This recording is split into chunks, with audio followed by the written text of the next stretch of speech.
China's economy is collapsing, white-collar workers now pay to work, and Shenzhen is doomed.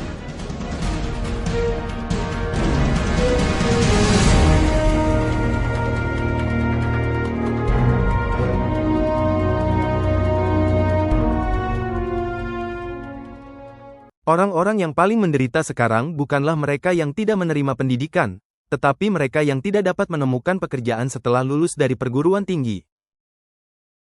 Saya menemukan masalah di reuni kelas hari ini. Ada 6 orang di asrama, 4 di antaranya tidak dapat menemukan pekerjaan. Kemudian saya mengetahui bahwa 2 lainnya menjadi pengantar barang atau kurir. 后来才发现，另外2个是送外卖的。 Saya bekerja keras untuk masuk perguruan tinggi dan belajar selama 4 tahun. Bukankah tujuan pergi ke perguruan tinggi adalah untuk mendapatkan pekerjaan yang baik? Sekarang, setelah 4 tahun kuliah, saya sama sekali tidak dapat menemukan pekerjaan. Sejujurnya, saya sebenarnya sedikit menyesal pergi ke perguruan tinggi. Jika saya tidak pergi ke perguruan tinggi, saya akan mendapatkan 3.500 yen sebulan sebagai pelayan dengan makanan dan akomodasi. Tapi apa yang terjadi pada saya setelah 4 tahun kuliah? Saya bahkan tidak dapat menemukan pekerjaan yang membayar 4.000 yen. Dalam beberapa tahun terakhir, ekonomi China lesu dan pengangguran ada di mana-mana. Namun, ada sejumlah besar lulusan perguruan tinggi di daratan setiap tahun dan masalah pengangguran setelah lulus sulit untuk diringankan. Bahkan di Shenzhen, sulit untuk menemukan pekerjaan. Beberapa lulusan perguruan tinggi akhirnya menemukan pekerjaan. Tetapi setelah dikurangi biaya-biaya yang diperlukan, uang yang tersisa sama sekali tidak cukup untuk mempertahankan hidup minimum. Hari ini kita akan berbicara tentang topik terkait. Baru-baru ini, seorang lulusan hukum wanita di China menangis bahwa gaji bulanannya adalah 2.500 yen dan 1.800 yen akan dipotong untuk jaminan sosial, hanya menyisakan 700 yen, yang setara dengan gaji harian hanya sedikit lebih dari 30 yen. Dia menjelaskan mengapa Anda harus membayar jaminan sosial karena Anda harus memiliki catatan pembayaran jaminan sosial untuk mendapatkan sertifikat pengacara magang. Jika Anda tidak membayar jaminan sosial, Anda tidak dapat menjadi pengacara magang dan Anda tidak dapat menjadi pengacara profesional. Bos saya mengatakan kepada saya bahwa jaminan sosial saya dipotong dari gaji saya. Gaji awal 2.500 yen setelah dipotong 1.800 yen untuk jaminan sosial hanya menyisakan 700 yen. Saya bekerja 22 hari sebulan, yang berarti gaji harian saya hanya sedikit lebih dari 30 yen. Mengapa saya harus membayar asuransi? Karena jika Anda ingin mendapatkan sertifikat pengacara magang, Anda harus memiliki catatan pembayaran jaminan sosial. Jika Anda tidak membayar jaminan sosial, Anda tidak dapat menjadi pengacara magang. Jika Anda tidak dapat menjadi pengacara magang, Anda tidak dapat menjadi pengacara profesional. Saya menghabiskan 6 yen setiap hari untuk naik kereta bawah tanah untuk pergi bekerja. Dan biayanya 12 yen untuk pulang pergi. Saya harus makan dan saya membayar untuk pergi bekerja setiap hari. Wanita itu mengatakan bahwa mahasiswa hukum harus memiliki pengalaman untuk menjadi urusan hukum perusahaan dan persaingan untuk ujian pegawai negeri juga sangat ketat. Hanya mahasiswa pascasarjana yang bisa menjadi hakim dan jaksa. Dia menangis dan berkata, mahasiswa hukum zaman sekarang sangat menyedihkan. Saya masih mengandalkan uang yang saya peroleh sebagai tutor dan uang yang diberikan kakek nenek saya. Jika tidak, bagaimana saya bisa bertahan hidup? Saya lebih baik tidak bertahan hidup. Saya tidak punya uang sepeser pun dan saya harus bekerja setiap hari untuk membayarnya. Video ini mendapat respons dari warga daratan. Beberapa mengatakan, kami semua telah mengalami apa yang Anda alami. Bertahanlah, akan baik-baik saja jika Anda bertahan. Jangan menangis, nak, Anda akan terbiasa perlahan-lahan. Semua orang adalah sapi atau kuda. Ada lelucon di internet bahwa tidak mudah bagi seorang bos untuk merekrut sopir dengan gaji bulanan 2.000 hingga 3.000 yuan. Tetapi jika Anda ingin merekrut seorang pengacara magang dengan gaji bulanan 2.000 hingga 3.000 yen dan memintanya untuk bekerja untuk Anda, menulis materi, dan menjadi sopir Anda, maka Anda pasti akan memiliki banyak pelamar. Blogger wanita ini adalah seorang pengacara. Dia berpikir bahwa lebih sulit bagi mahasiswa hukum untuk menemukan pekerjaan tahun ini daripada tahun-tahun sebelumnya. Saya pikir lebih sulit bagi mahasiswa hukum yang lulus tahun ini karena saya menemukan di grup pengacara bahwa perekrutan pengacara magang dan paralegal telah menurun, yang terkait dengan volume bisnis pengacara. Di musim dingin ekonomi, volume bisnis pengacara juga akan menurun dan terpengaruh.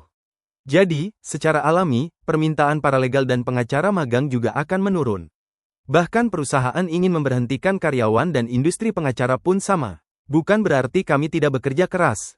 Sebaliknya, saya pikir kami bekerja sangat keras. Seberapa buruk situasi pekerjaan untuk hukum sebagai jurusan terbaik dalam seni liberal? Pekerjaannya sangat representatif. Jika pekerjaan jurusan yang baik ini tidak memuaskan, lalu di mana jalan keluar untuk jurusan seni liberal lainnya?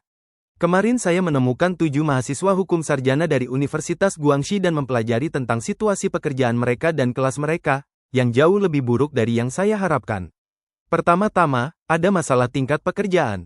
Banyak teman sekelas mereka belum menemukan pekerjaan. Termasuk teman sekelas yang saya wawancarai, beberapa dari mereka belum menemukan pekerjaan. Mereka memperkirakan bahwa tingkat pekerjaan jurusan mereka hanya 50% paling banyak, yang berarti setidaknya setengah dari siswa masih menganggur. Di antara orang-orang yang bekerja, sekitar 20% dapat lulus ujian pegawai negeri. Semua orang harus tahu status hukum dalam ujian pegawai negeri. Ini adalah jurusan terbesar dalam ujian pegawai negeri. Ada posisi terbanyak, departemen terbaik, dan persaingan paling sedikit. Dalam keadaan seperti itu, hanya 20% orang yang lulus ujian pegawai negeri setiap tahun. Di antara siswa yang lulus ujian pegawai negeri, sebagian besar adalah pegawai negeri di kota tingkat keempat dan kelima atau di beberapa kota kabupaten. Di kota-kota yang lebih baik seperti Nanning, Guilin, dan Luzhou di Guangxi, proporsinya tidak terlalu tinggi karena tempat-tempat ini juga sangat kompetitif. Blogger itu mengatakan bahwa ada tujuan lain bagi lulusan hukum, yaitu bekerja sebagai pengacara di firma hukum. Namun, sangat sedikit orang yang pergi ke firma hukum. Mengapa? Karena mereka harus lulus ujian pengacara. Dan tingkat kelulusan ujian pengacara sangat rendah. Bahkan jika seorang kerabat yang kuat membantu lulusan masuk ke firma hukum, dia tidak akan menghasilkan uang dalam 5 tahun pertama bekerja di firma hukum. Sudah cukup baik jika gaji bulanan dapat menghidupi dirinya sendiri dan beberapa orang bahkan tidak dapat menghidupi diri mereka sendiri. Dia menyarankan bahwa jika Anda ingin menjadi pengacara, lebih baik pergi ke kota-kota di provinsi maju karena semakin maju suatu wilayah, semakin banyak tuntutan hukum dan semakin banyak orang yang menyewa pengacara untuk melawan tuntutan hukum. Wanita itu mengatakan bahwa tingkat pekerjaan lulusan hukum di universitasnya adalah yang terendah. Saya adalah lulusan baru tahun ini jurusan hukum. Saya menemukan masalah. Konselor mengatakan kepada saya bahwa tingkat pekerjaan sekolah hukum kami tahun ini adalah yang terendah di seluruh sekolah. Saya berpikir tentang apa yang terjadi. Apakah semua jurusan hukum mengikuti ujian pegawai negeri? Apakah Anda harus menunggu sampai Anda mengikuti ujian nasional, ujian provinsi, dan berbagai ujian sebelum Anda tahu apakah Anda diterima atau tidak, dan kemudian mencari pekerjaan? Siapa yang belajar hukum, jangan belajar itu. Tingkat pekerjaan adalah yang terendah. Tingkat pekerjaan hukum telah menjadi yang terendah selama 10 tahun berturut-turut dan sebenarnya disebut jurusan terbaik dalam seni liberal oleh banyak orang. Tidak hanya sulit bagi mahasiswa hukum untuk menemukan pekerjaan, lingkungan ekonomi secara keseluruhan di China memburuk dan hal yang sama berlaku di Shenzhen. Banyak perusahaan telah tutup dan banyak orang kehilangan pekerjaan. Blogger Tuan Yang mengatakan bahwa ada juga banyak toko kosong di Shenzhen dengan pemberitahuan transfer. Di daerah Jalan Makanan Hurun Van Guat di Longa, seluruh deretan toko kosong ditulis untuk transfer. Lokasi yang bagus seperti itu menganggur dan tidak ada yang menyewanya. Banyak perusahaan kecil di Shenzhen telah tutup dan perusahaan besar juga memotong gaji dan memberhentikan karyawan. Yang paling jenuh sekarang mungkin adalah pengantar makanan dan pengemudi ojek online. Sekarang ada lebih banyak serigala daripada daging. Setelah sebagian besar orang diberhentikan, mereka akan memilih untuk bekerja sebagai pengantar makanan, kurir, atau pengemudi ojek online untuk melakukan transisi. Selain itu, Shenzhen adalah kota dengan konsumsi tinggi. Gaji biasa untuk orang dewasa tidak lagi dapat menghidupi keluarga dengan anak-anak. Jadi sebagian besar pria dan wanita bekerja dan baik pria maupun wanita, muda dan tua, bekerja di luar. Sulit dipercaya sejauh mana perusahaan memberhentikan karyawan sekarang. Satu orang mendapat satu gaji, tetapi dia harus melakukan pekerjaan 2 hingga 3 orang. Dia ingin berhenti dan berada di bawah tekanan besar. Tetapi dia harus mendapatkan pekerjaan yang boros ini karena dia tidak tahu apakah dia dapat menemukan pekerjaan yang lebih baik di masa depan setelah berhenti. Tidak ada cara lain selain memaksa diri untuk menjadi alat. Apakah sama di tempat Anda?